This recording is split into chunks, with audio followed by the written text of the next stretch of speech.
Hello everyone and welcome. Thank you so much for coming back for part 2 in my TikTok conference session devoted to neurodivergence and special needs homeschooling.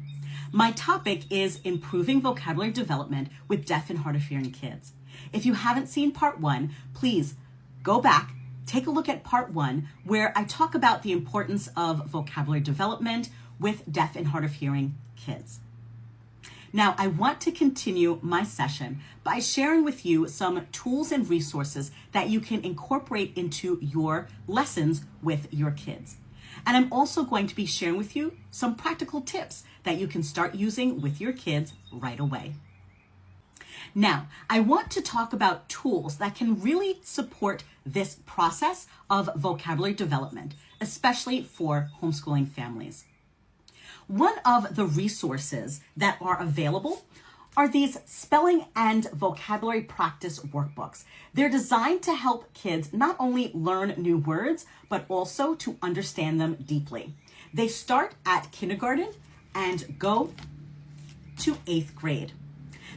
These workbooks are great because they allow kids to practice spelling, learn word meanings, use words in context, as well as to build connections between words. And what's also great about these workbooks is that they incorporate those visual aspects that are particularly important for kids who are deaf and hard of hearing.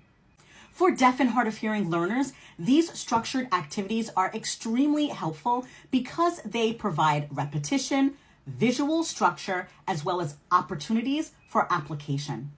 These workbooks are laminated and dry erase, so you can use them with your kids multiple times. I am also excited to share something new that's coming out this summer. I am developing a new vocabulary workbook that integrates ASL and fingerspelling directly into these vocabulary and spelling practice activities. That means your child won't just see the word and a picture. They are going to see the ASL sign, practice fingerspelling, and connect visual language to the written word. This is a powerful bridge between language systems because it supports language acquisition and accessibility, memory retention, as well as confidence in communication. Because children can connect sign, print, and meaning, they are truly going to learn how to own words. Another tool that you can use in your lessons are the ASL alphabet coloring books in original as well as the topic of emotions. Now, coloring books, this may sound simple, but it's actually a very effective early literacy tool. Why? Because it helps kids to recognize letters, associate letters with hand shapes, practice fingerspelling, and build early literacy awareness. You can skip around if you are focusing on a particular letter, or you can work the workbook in order to support the letters that you are doing with your kids. For young learners, especially pre-K through early elementary, this is a perfect starting point. Coloring may seem like a basic activity, but when paired with language, it becomes a learning experience. The ASL alphabet coloring book for emotions is also integrating social emotional learning and helping to teach kids to recognize different emotions as well as the signs for those emotions so they can learn to express themselves better.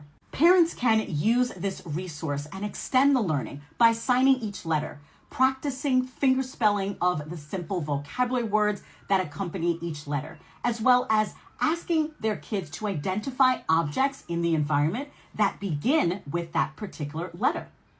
So now you're combining visual learning, movement, repetition.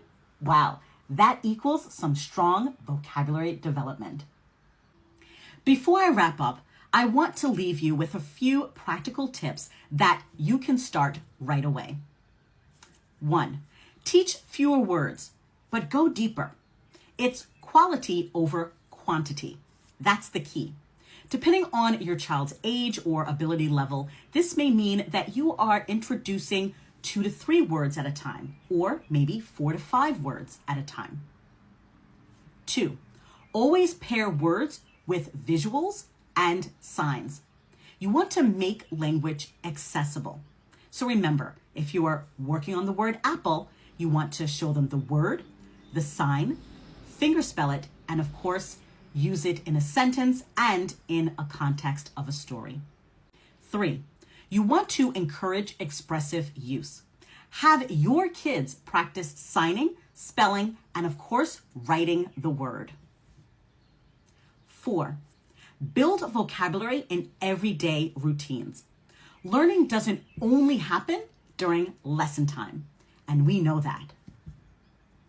And 5, use structured resources for consistency.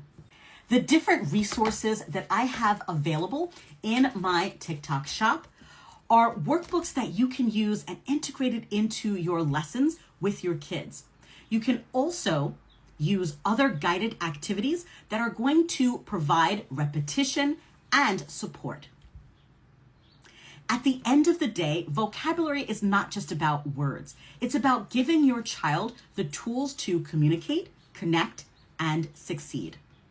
For deaf and hard of hearing children, when we provide the right supports, they thrive. Thank you so much for spending this time with me today. I am so grateful to be a part of this homeschooling conference, and I hope that you found these strategies helpful and encouraging. Feel free to contact me and explore my resources.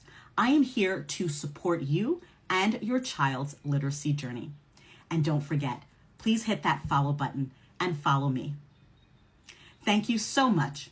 I'm Faith in Literacy, and I'll check you later.